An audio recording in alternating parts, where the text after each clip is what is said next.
오늘 맥주 감사절을 맞이하여서 두 부류의 사람들이라고 하는 제목으로 하나님의 말씀 선포하겠습니다.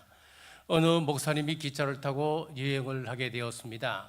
자리에 앉아 기도했습니다. 하나님, 오늘도 좋은 날 되게 하옵소서. 기쁘고 평안한 날 되게 하시고 감사가 넘치는 하루가 되게 하옵소서. 기도를 했습니다. 기도를 끝낼 때쯤 되었을 때 옆자리에 쿵 하는 소리가 들리기에 깜짝 놀라 보았더니 한 여자 한 사람이 거기에 앉는 겁니다. 목욕은 언제 했는지 악취가 풍기고 입에서는 거친말이 끊임없이 쏟아져 나오는 것입니다. 얼마나 불편했는지 모릅니다.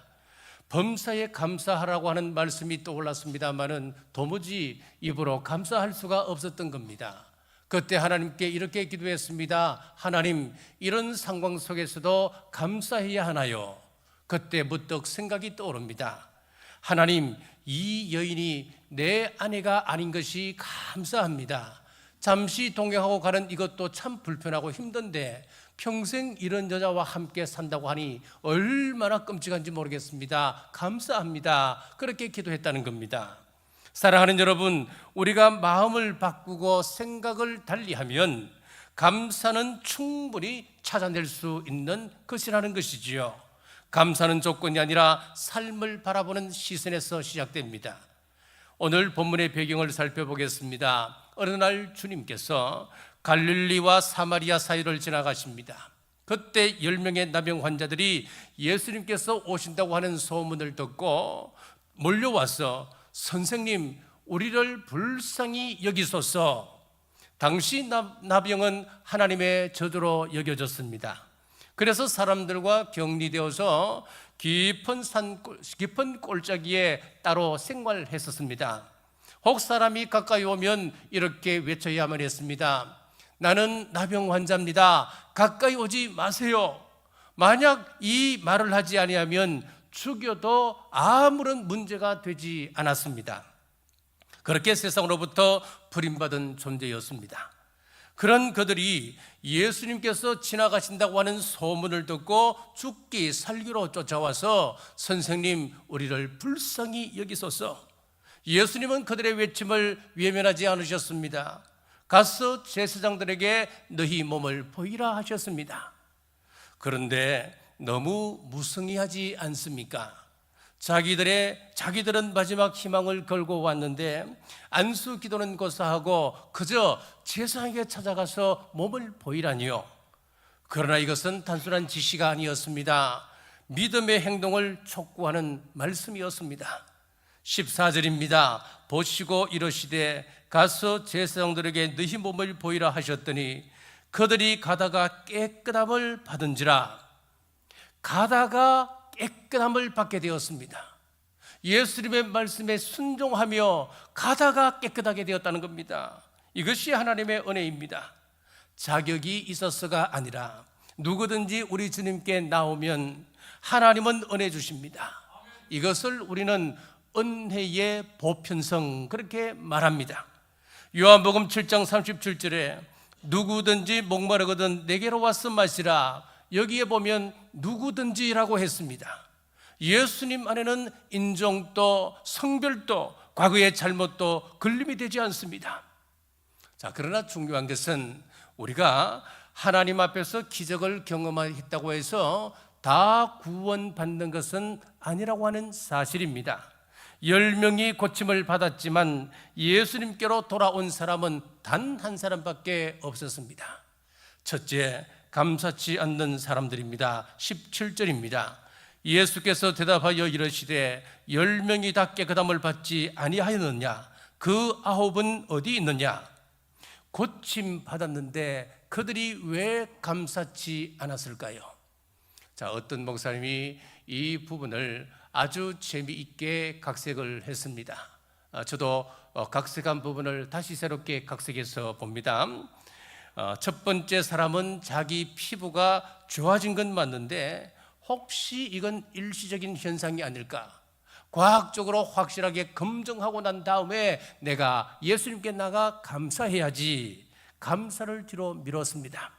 자, 둘째 사람은 감사했다가 다시 재발하면 어떡하지? 그건 더 큰 망신이야. 감사는 신중해야 해. 자, 이렇게 생각하다 감사의 타이밍을 놓쳐버리고 말았습니다. 셋째 사람은 거울을 보며 이렇게 말했습니다. 몸은 나았지만 여전히 나는 누더기 옷, 냄새나는 옷을 입고 있었고 아직도 목욕하지 못해서 냄새가 나는 그 몸을 가지고 있습니다. 우선 깨끗하게 목욕부터 하고 옷을 깨끗한 옷으로 갈아입고 난 다음에 예수님께 감사하러 가야지. 그런데 이렇게 준비하는 사이에 감사의 마음이 점점 떨어지기 시작했습니다. 네 번째 사람은 마음에 의심이 가득했습니다. 혹시 이거 나병이 아닌 것 아니었어? 그냥 가벼운 피부병이었을지도 몰라. 의심하는 동안에 예수님을 향한 감사의 마음은 사라졌습니다. 다섯 번째 사람은 겉은 나았는데 속에는 여전히 병균이 있을지도 몰라. 조금 더 두고 봐야지. 완전히 나은 것이 확실해지면 그때 예수님께 가서 감사할 거야. 여섯 번째 사람은 제사장에게 갔다가 몸을 보이고 돌아오는 길에 괜히 쑥스러운 생각이 드는 겁니다. 야, 다시 예수님께 가서 뭐라고 이야기하냐? 그 가서 감사하다고 하는 이야기를 하려고 다시 찾아간다. 왠지 쑥스러운데. 일곱 번째 사람은 낫기는 했지만은 예수님께서 나에게 약 한 방울 발라준 적이 있느냐? 예수님께 손을 얹고 안수 기도라도 해주신 적이 있으시냐? 그냥 말만 하셨지 않았냐? 굳이 찾아가서 감사할 필요가 없는 거지. 여덟 번째 사람은 예수님 말고도 이 병을 고칠 수 있는 사람은 수없이 많아. 뭐 그리 대단한 일이라고 생색을 부리지? 은혜를 여기지 못하고 그저 대수롭지 않게 넘겨버렸습니다. 마지막 아홉 번째 사람은 사실 나는 이미 낫고 있었는지도 몰라. 그냥 가만히 놔둬도 자연 치유될 수 있었을 텐데 예수님이 좋은 타이밍에 그냥 딱 한 번 말씀해 주셨던 거야. 그는 그렇게 은혜를 합리화로 눌러버리고 자기 집으로 돌아가고 말았습니다. 여러분, 이렇게 자기 나름대로 변명과 핑계거리를 가지고 응답할 줄 모르는 사람이 얼마나 많이 있습니까? 이 사람들이 우리의 모습은 아닌지요? 그렇습니다. 보편적인 은혜를 체험한 사람이 많이 있지만은 우리 주님과 인격적인 관계를 형성하는 데까지 나아가는 사람은 그리 많지 않다고 하는 사실입니다. 여러분, 은혜는 모든 사람에게 하나님께서 적절하게 역사하십니다. 그러나 중요한 것은 은혜를 받고 난 이후에 그 은혜 앞에 응답하느냐, 난 응답하지 않느냐, 이 문제가 중요한 것입니다. 내비게이터 행정 책임자였던 제리 브리지스가 쓴 경건에 이르는 연습이라고 하는 책이 있습니다. 그 책에 보면은 어떻게 하면 우리가 경건에 이룰 수 있는가? 자, 이분은 이렇게 말합니다. 늘 노트에 감사의 조건을 기록하라고 말씀하고 있습니다. 하나님께서 내게 구원 주심을 감사합니다. 하나님께서 나에게 봉사할 수 있는 은혜, 섬길 수 있는 은혜를 주셔서 감사합니다. 경건한 아내를 주심도, 그리스도 안에서 자라날 수 있도록 우리 아이에게 은혜 베풀어 주신 것, 가족의 건강을 허락해 주신 것, 자유로운 나라에서 생활하게 해주신 그런 것들, 이런 감사의 조건들을 낱낱이 노트에 기록해 보라고 말하고 있습니다. 우리는 태어날 때부터 부정적 문화 속에 성장했습니다. 더 많은 것, 더 큰 것을 추구하는 탐심의 문화에서 우리는 성장해 왔습니다. 그러다 보니 나도 모르는 사이에 감사의 마음보다는 비교함으로 불평하는 마음이 우리에게 더 크게 나타나는 거지요. 인지치유 세미나에서는 이런 사고의 전환을 위해서 감사 묵상 100가지를 쓰라고 늘 과제를 내곤 합니다. 가정에 관한 감사 100가지, 배우자에 대한 감사 100가지, 우리 교회에 대한 감사 100가지, 목회자에 대한 감사 100가지 등 찾다 보면 별별 것을 다 감사할 수 있게 되는 것입니다. 우리가 애써 찾지 않으면 우리 의식 속에는 불편한 것, 원망할 것만 자꾸 떠오릅니다. 그러면 나도 모르는 사이에 감사를 잊어버리고 마는 것입니다. 사랑하는 여러분, 감사한 것 50가지면 불평거리 또한 50가지가 보입니다. 그때 선택은 여러분들의 몫입니다. 불평보다는 감사거리를 찾아 감사하는 우리 모두 되시길 주님의 이름으로 축복합니다. 자, 둘째, 사마리아인의 선택입니다. 15절입니다. 그 중에 한 사람이 자기가 낳은 것을 보고 큰 소리로 하나님께 영광을 돌리며 10명의 고침받은 나병 환자 중 단 한 사람인 사마리아 사람이 예수님께 돌아와 큰 소리로 하나님께 영광을 돌렸습니다. 그는 그저 입술로만, 마음으로만 감사를 간직한 것이 아니었습니다. 입술로 고백하고 행동으로 표현했습니다.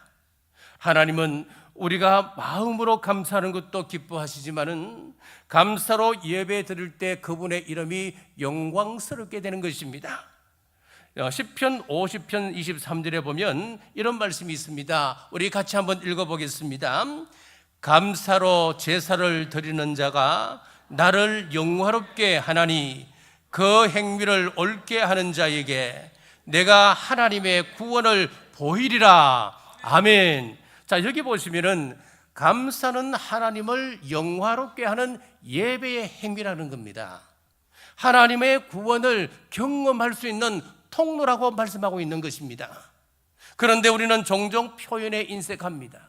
특별히 경상도 남자는 사랑과 감사의 표현이 참 부족합니다. 미국 남편들은 하루에 3번씩 아내에게 나는 당신을 사랑합니다 라고 말하지 않는다면 그것 또한 이혼의 사유가 될 수 있다고 말합니다. 그 이야기를 들은 경상도 남자가 이렇게 대답했다고 하지요. 우리가 하루에 3번씩 아내를 보고 여보 사랑해요 라고 하면 아내가 의심부터 한다는 겁니다. 평상시에 하지 않는 짓을 왜 하지? 저 사람이 나에게 무슨 잘못을 했나? 무슨 실수를 저질렀나? 그렇게 생각한다는 거예요. 여러분, 그러나 표현하지 않는 사랑은 온전한 사랑이 될 수가 없습니다. 표현하지 않는 믿음은 자라나지 않는 것입니다. 연인들이 사랑에 빠지면 고백해야 되는 것이잖아요. 사랑합니다. 당신과 함께 하고 싶어요. 이런 사랑의 고백이 있어야 관계가 시작되고 자라서 그것이 깊어지는 것입니다. 신앙도 마찬가지입니다. 예수님이 우리에게 큰 은혜를 베푸셨다고 하는 것은 자격 없는 나에게 프로포즈를 한 것입니다. 자격 없는 우리에게 사랑을 고백하신 것과 같은 것입니다. 내가 너와 함께 하고 싶어. 나는 너의 아버지가 되고 싶고 너의 동력자, 너의 친구가 되고 싶어. 그런데 우리가 그 은혜를 받고도 아무런 반응과 아무런 고백과 영광의 표현이 없다면 어떻게 그 사랑이 이어질 수 있겠습니까? 성경은 하나님을 질투하는 하나님이시라고 말씀합니다. 이 말이 조금 낯설고 좀 어색하게 들릴 수 있습니다만은 그 안에는 깊은 진심이 숨어 있습니다. 나는 너를 사랑한단다. 그렇기 때문에 너를 잊어버릴 수가 없는 것이다. 잃어버릴 수가 없는 것이란다. 하나님의 뜨거운 사랑이 이 말 속에 담겨 있습니다. 헬라어에서 사랑은 4가지 단어로 사용되어지고 있습니다. 아가페 사랑, 에로스 사랑, 필리아 사랑, 서투르게 사랑이 있습니다. 그 사랑 가운데 에로스 사랑을 보면은 이 에로스는 남녀 간의 사랑으로 열정적인 사랑, 질투하는 사랑을 말하고 있습니다. 우리 하나님의 사랑은 아가페 사랑입니다. 무조건적 사랑이지요. 그런데 이 아가페적 사랑 안에 에로스적 요소가 포함되어 있는 것입니다. 하나님은 우리 영혼을 잃어버리지 않기 위하여서 우리 하나님은 질투하신다 그랬습니다. 하나님은 우리를 인격적으로 대우하십니다. 그러므로 우리도 하나님을 인격적으로 응답해야 합니다. 그분이 우리에게 5을 주셨다면 우리 또한 5으로 갚아드리는 것, 그것이 바로 성숙한 관계라고 하는 것입니다. 예수님께서 요한계시록 3장 20절에 이렇게 말씀합니다. 우리 같이 한번 큰 소리를 읽겠습니다. 볼지어다 내가 문 밖에 서서 두드리노니 누구든지 내 음성을 듣고 문을 열면 내가 그에게로 들어가 그와 더불어 먹고 그는 나로 더불어 먹으리라. 아멘. 이 말씀은 인격적인 교제의 회복을 말씀하고 있습니다. 내가 예수님과 더불어 먹고 예수님은 나의 인격에 들어오셔서 나의 생활 속에 친히 들어오셔서 함께 하시는 관계, 이것이 바로 예배의 본질이며 우리가 드려야 할 최고의 영광입니다.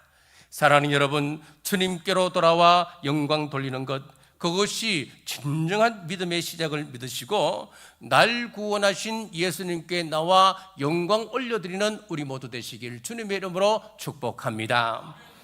자, 셋째, 우리는 어떤 선택을 해야 할까요? 16절입니다. 예수의 발 아래에 엎드려 감사하니 그는 사마리아 사람이라. 자, 오늘 본문은 우리 인생에도 두 갈래 길이 있다고 하는 것을 분명히 보여주고 있습니다. 받은 은혜를 당연하게 여기며 무감각하게 떠나가는 길과 또 은혜를 기억하며 예수님 발 아래 엎드려 감사하는 길입니다. 우리는 어떤 선택을 해야 할까요? 골로새서 3장 17절 말씀입니다. 같이 읽겠습니다. 또 무엇을 하든지 말에나 일에나 다 주 예수의 이름으로 하고 그를 힘입어 하나님 아버지께 감사하라. 아멘. 자, 우리는 불평의 체질을 버리고 감사의 체질로 변화되어야 됩니다. 몇 주 전 그 이사 신방을 갔었습니다. 시간 가는 줄 모르고 두 분의 간증을 들으며 참 은혜를 나누었습니다.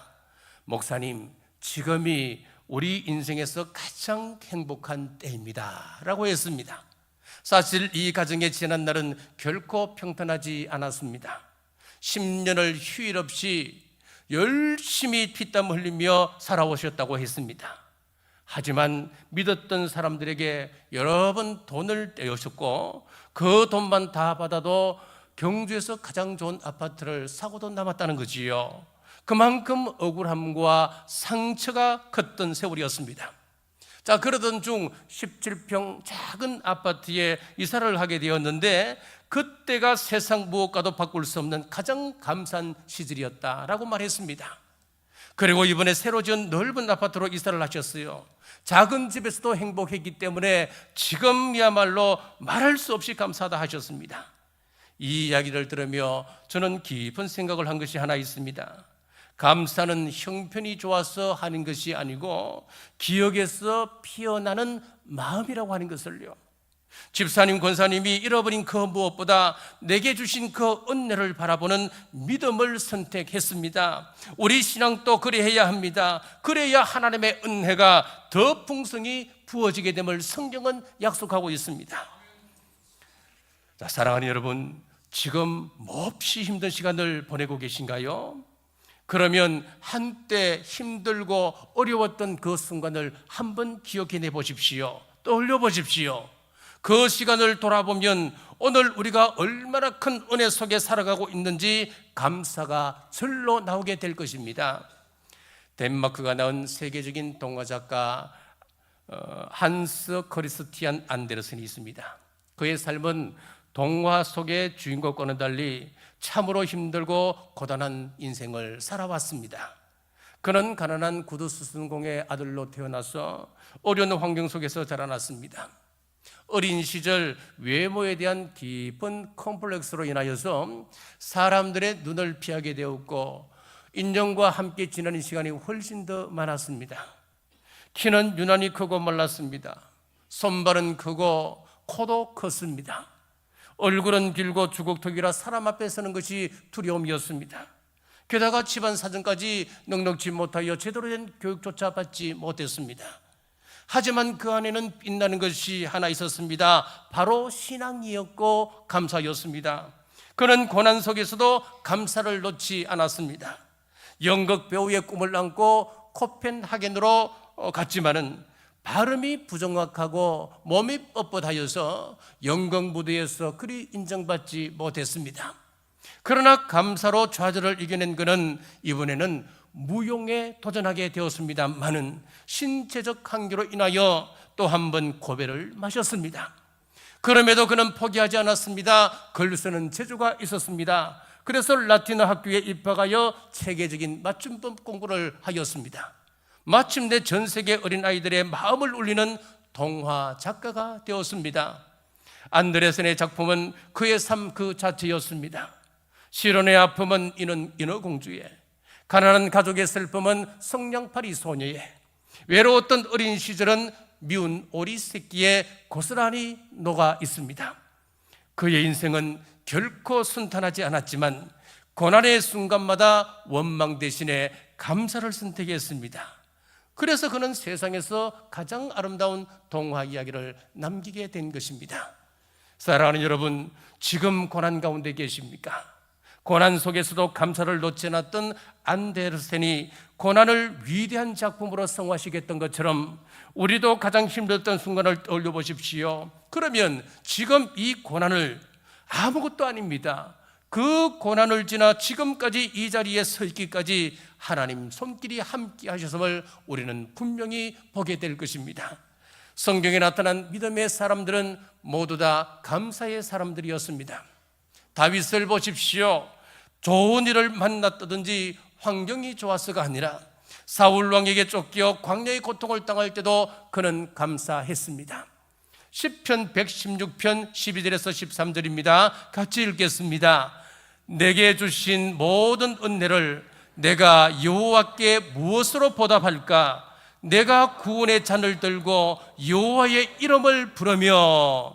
아멘. 사망의 줄이 나를 두르는 최악의 상황입니다. 죽느냐 사느냐 하는 절체절명의 상황에서 그는 손을 들고 하나님을 찬양하며 감사를 선택했습니다. 다니엘도 감사의 사람이었습니다. 그가 메대의 총리가 되었을 때에 다른 총리와 고관들이 그를 시기하여 바벨론을 함정에 빠뜨릴 계획을 꾸밉니다. 그들이 만든 법은 이렇습니다. 30일 동안 왕 이외에 다른 신들에게나 다른 사람에게 무엇을 구하면 사자굴에 던진다는 것이었습니다. 이 사실을 알게 된 다니엘이 어떻게 했습니까? 다니엘 6장 10절입니다. 다니엘이 이 조서에 왕의 도장이 찍힌 것을 알고도 자기 집에 돌아가서는 윗방에 올라가 예루살렘으로 향한 창문을 열고 전에 하던 대로 하루 3번씩 무릎을 꿇고 기도하며 그의 하나님께 감사하였더라. 다니엘은 생명이 위협받는 그 순간까지도 하나님 앞에 감사했다고 했습니다. 성경에서 말하는 감사는 소유의 문제가 아니라 존재의 문제입니다. 우리가 무엇을 소유하고 얼마를 가졌느냐, 그것이 중요한 것이 아니라 누구를 의지하며 어떻게 살아가느냐, 이 문제가 중요하다는 이야기입니다. 우리가 감사를 잊어버리고 산다면 우리 하나님께서 분명히 경고하십니다. 시편 50편 22절입니다. 같이 읽겠습니다. 하나님을 잊어버린 너희여, 이제 이를 생각하라. 그렇지 않으면 내가 너희를 찢으리니 건질 자가 없으리라. 여기서 찢는다고 하는 것은 징계와 심판을 말합니다. 감사를 잊는 순간 우리의 신앙은 무너지고 우리의 가정은 흔들리고 우리의 인생은 깨어질 수 있다고 하는 엄중한 경고의 말씀입니다. 그렇다면 우리가 하나님께 감사하게 되면 그 감사하는 자들에게는 어떤 복을 약속하고 계실까요? 시편 50편 23절입니다. 같이 읽겠습니다. 그 행위를 옳게 하는 자에게 내가 하나님의 구원을 보이리라. 아멘. 즉 하나님은 감사하는 자들에게 구원의 길을 열어주시고 회복의 은혜를 베풀어 주신다 말씀하고 있습니다. 감사는 축복의 원료다라고 하는 말을 들어보신 적이 있으신지요? 미국 미네소타주는 1874년부터 3년 동안 극심한 가뭄과 싸워야 했었습니다. 설상가상으로 엄청난 메뚜기떼가 농작물을 덮었습니다. 농작물은 물론이고 지역 경제가 큰 타격을 입게 되었습니다. 당시 주지사였던 필서 베리는 주민들에게 특별한 결단을 촉구했습니다. 1877년 4월 27일에 감사 기도의 날로 선포한 것이었습니다. 우리가 많은 것을 잃어버렸지만은 그래도 살아계 있음에 감사합시다. 그리고 앞으로 많은 기회를 주실 우리 하나님께 미리 감사합시다. 이렇게 선포한 것입니다. 자, 그날 수많은 사람들이 하늘을 우러러보고 감사 기도를 올리기 시작했습니다.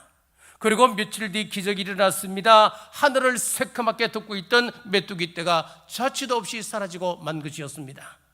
그렇습니다. 감사는 기적을 여는 열쇠입니다. 감사는 하나님의 은혜가 흐르는 통로이기도 한 것입니다. 불평할 수밖에 없던 상황 속에서도 감사하는 마음 위에 하나님께서는 구체적이고 실질적인 손길로 응답하셨던 것입니다. 사랑하는 여러분, 오늘 우리도 예수님 발 아래 엎드려 감사했던 사마리아 사람처럼 감사함으로 예배할 때에 하나님께서는 우리 삶 가운데 놀라운 회복과 응답으로 함께 하심을 믿으시기를 주님의 이름으로 축복합니다. 말씀을 맺겠습니다. 사랑하는 여러분, 오늘 우리가 맥주 감사절을 지킨다고 하는 것 자체가 얼마나 큰 영적인 축복인지 모릅니다. 왜냐하면 이 절기를 통해 우리가 하나님의 은혜를 되새기고 그 은혜에 감사로 응답할 수 있는 기회를 다시 얻었기 때문입니다.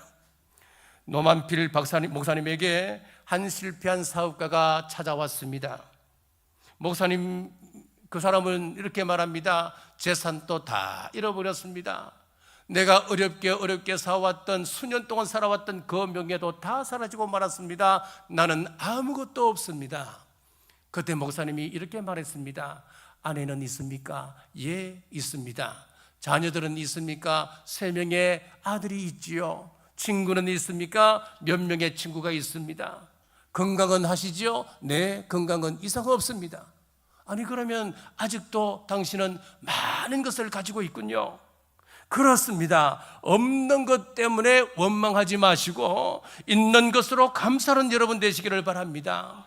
이것을 감사합니다 한 것이 아니고 이것도 감사합니다 라고 말하고, 부족한 것, 사라진 것, 악한 것 때문에 고민하기보다 받은 은혜를 기억하며 감사하는 우리 남부교회 모든 성도들 되시길 주님의 이름으로 축복합니다. 기도하겠습니다. 사랑과 은혜의 하나님, 반년 동안 지켜주시고 인도해 주심에 감사를 드립니다. 오늘 또 말씀을 통해 깨닫게 하시니 감사합니다.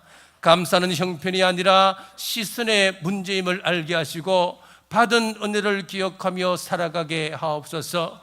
불평 대신 감사를 선택하게 하시고 주님 발날이 엎드린 사마리아 사람처럼 삶으로, 입술로, 행동으로 주님께 영광 돌리게 하옵소서. 감사가 우리의 체질이 되게 하시고 감사를 통해 하나님의 뜻을 이루는 복된 성도 되게 하여 주시옵소서. 다시 오실 예수님 이름으로 간절히 기도드리옵나이다. 아멘.